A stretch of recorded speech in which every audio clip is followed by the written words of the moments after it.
friends, how are you today? I hope you're doing well. I thought I would come to you from this very bizarre angle to talk a little bit about what it has been like for me to have lived homeless in a car for now. This would be the 6th holiday season. Not the 6th holiday season in a row, because as I have mentioned before, I did stay with my family. And I think for the holiday of 2023 and the holiday of 2024, I was there. So, but from 2019 to 2022, and then now this year, 25, it will be all those times that I was alone by myself in the car with just Clementine. I did spend one holiday, I wrote about it in the book, with a friend, another guy who was living in his car as well. And I made tacos for us, and we ate them in the rain. It was quite memorable, obviously, because I commemorated it in the book. I feel like this interesting part is I used to have a traditional life where I would, cook for a couple of days before so I could bring the sides to a giant family dinner. I mean, I have a huge family.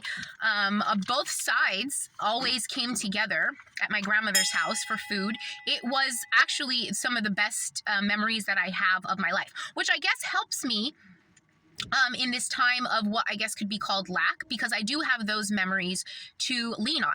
Another thing is I'm also a very adaptable person, and I do mention this in the book. I talk about this a lot in my life. Adaptability is the most important key to the existence of the human animal, of all the animals.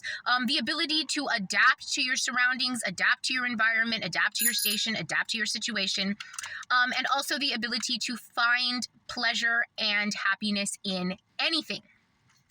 And I think that's what's helped me through. Before, when it was every year, the holidays were a big to-do, and I would get dressed up and cook food and have fun with friends and family.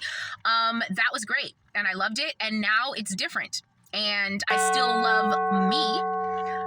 And I still love my human experience because I bring a lot to it. So that part, I think, is another important element, is the self-love aspect. A lot of times when people have strife that comes down on their lives, they have a tendency to blame themselves for it. And there is a good bit of self-reflection that is involved in any situation, because I wouldn't be here if it wasn't for decisions that I made. And I don't consider here to be necessarily a negative thing. I have constantly and consistently chosen love over money. And I have chosen what is right over what is convenient. And that has led me to having a lot less, because there are many, many people in my life who are thieves, who are cheaters, who are liars, and they take advantage of that kind of energy. I know for a fact that the spirit does protect people like myself. I am just waiting to see the grandiose example of that in my life.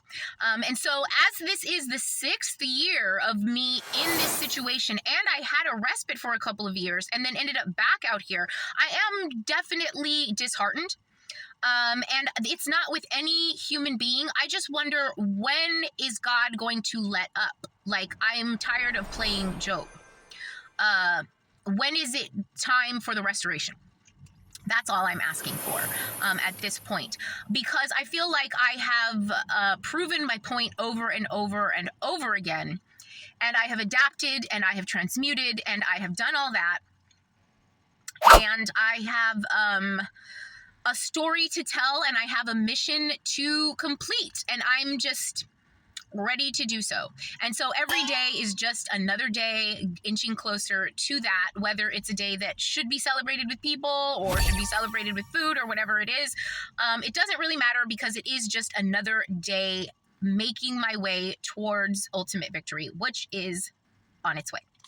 All right, I have 9 seconds left, so that is it. Love you, bye!